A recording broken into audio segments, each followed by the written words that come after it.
Welcome to all of you in webcast 2 on topic COVID pandemic, an opportunity to implement active learning student specific strategies in education. Post COVID world will not be same kind of statement we are listening since last few months. Every expert of respective field predicts post COVID scenario. In previous webcast, as an educationist, I have presented one of the aspects in educational reforms on a topic advanced digital pedagogical approaches in education with COVID. As you know, in a current scenario of COVID, online education is playing very crucial role in teaching learning process. I am confident that in future online education will be recognized as a core to every school, college plan for institutional resilience and academic continuity. So as a teacher, while adopting new pedagogical approaches, we must focus on active learning strategies rather than passive learning and make a shift from teacher-centric to student-centric approach to achieve desired educational objective. Here in this webcast, I would like to focus your attention on active learning student-specific strategies comparatively with the passive learning and their outcome, so that while adopting advanced digital pedagogical approaches in a teaching, we should keep in mind about learning pyramid, individual differences, dimensions of learning, and high-order thinking skill set. A key fact from webcast is as follows. Viewers will be able to implement deeper learning strategies in teaching for higher learning outcomes. Improve retention percentage in students through active learning strategies. And understand individual differences and dimensions of learning to decide student-specific pedagogical approach.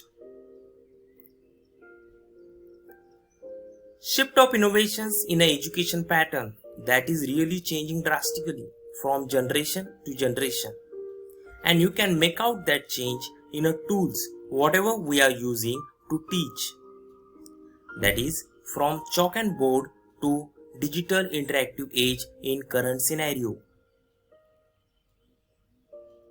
But biggest challenge in a digital interactive age is that whether students learn what teachers teach.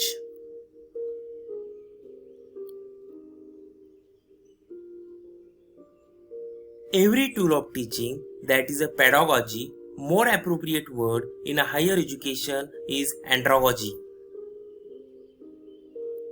Define how to teach so that interaction between teachers and students get maximized for achieving learning goal.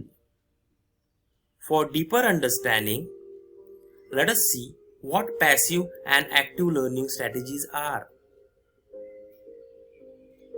Here you are observing different cases of passive learning.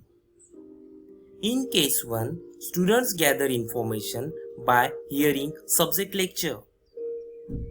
Students hear till they are attentive. In case 2, students acquire knowledge by reading books, journals, and online resources. They read books before or after lecture and during exam. In case 3, after seeing pictures, infographics, posters, and charts, students get clarity about subject. In case 4, students acquire knowledge by watching videos, whereby seeing and hearing are two actions that goes on simultaneously. Whereas in case 5, in demonstrations, again seeing and hearing makes impact on subject knowledge. All these scenarios come under passive learning. Now let us switch over on active learning. In case 1, group discussions. Students acquire knowledge by discussing within the groups they say and write in this process. In case 2, group or individual presentation. Students gain knowledge through presentations on a certain topics allotted to them. The students write and say during presentation. In case 3 of active learning, that is role play and enactments or skit involve saying and doing. And students learn through the act of say and do.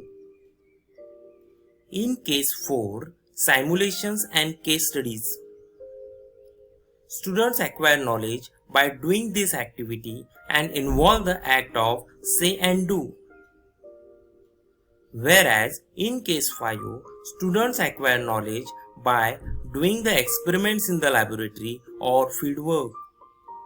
They are involved in act of write, say and do.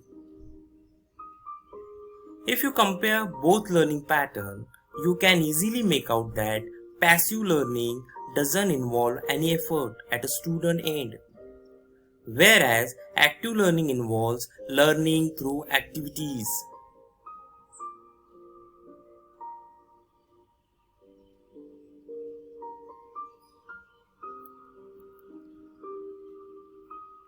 Dear viewers, when will you compare these learning strategies on a pyramid of learning?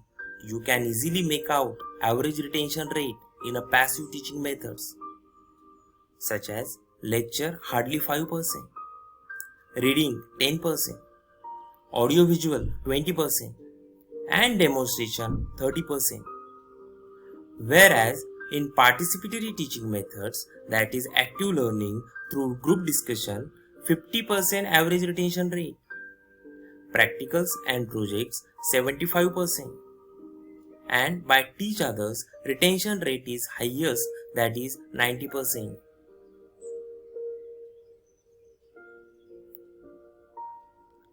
Nowadays, every institute is going through various accreditation process, maybe NAC or NBA, whose main aim is to ensure and raise the quality of education.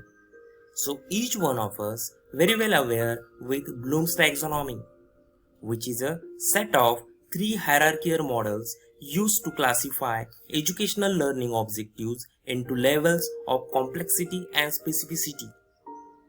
The models organize learning objectives into 3 different domains, that is cognitive, affective, and sensory or psychomotor domain.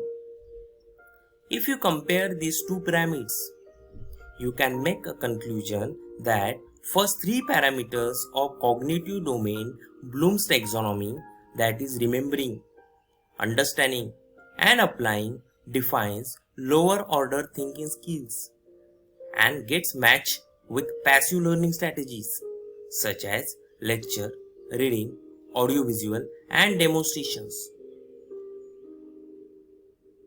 Whereas analyzing, evaluating, and creating, these are higher order thinking skill set, learning outcome, can be achieved by active learning methods, where average student retention rate is more than 50%, that is student-centric approach.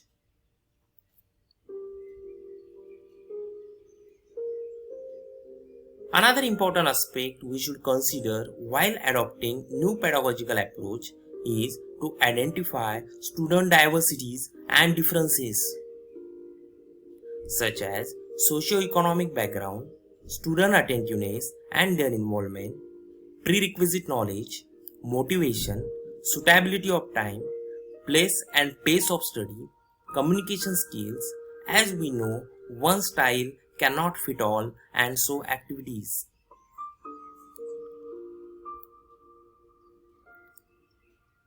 Also, to achieve learning objective, we should know dimensions of learning styles of our stakeholders for effective delivery of content.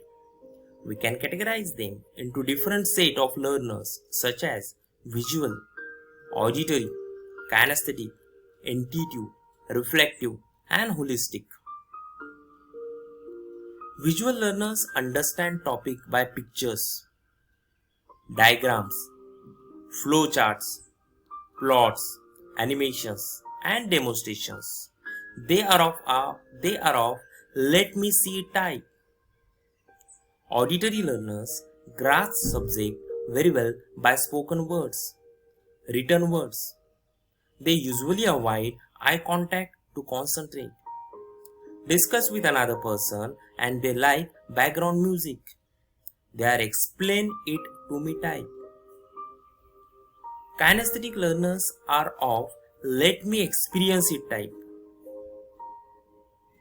In that, sensing kinesthetic learners are practical oriented, observant, methodical, and they like concrete facts, data, and hands-on classes. Whereas kinesthetic active learners process actively and then think about it. They have let us try it out approach and jump in prematurely. Intuitive and reflective type of learners are of think and do it. Intuitive learners are imaginative. They look for meanings and misses details. They like variety and dealing with concepts. Quick at their work but careless in tests. Whereas reflective learners think about presented material and then do it. They work introspectively, tend to delay starting, and usually prefer to work in a solo or pair. Holistic learners function with partial understanding. Usually they build understanding in logical steps. They can explain easily and make steady progress. Holistic learners are good at analytical thinking. So dear friends, let us fix in your mind, every experience is an opportunity to learn and grow.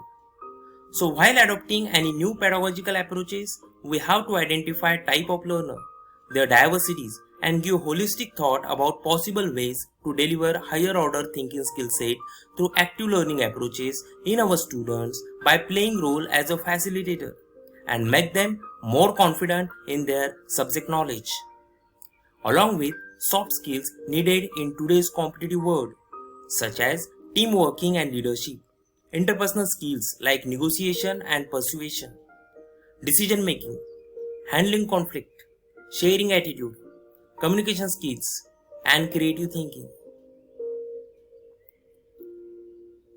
So thank you very much for watching this webcast, and sincere acknowledgement to Principal Dr. Supriya Shidai, Vivekananda Education Society's College of Pharmacy, Mumbai, India, and my colleagues for constant support and motivation in my every endeavor. Thank you.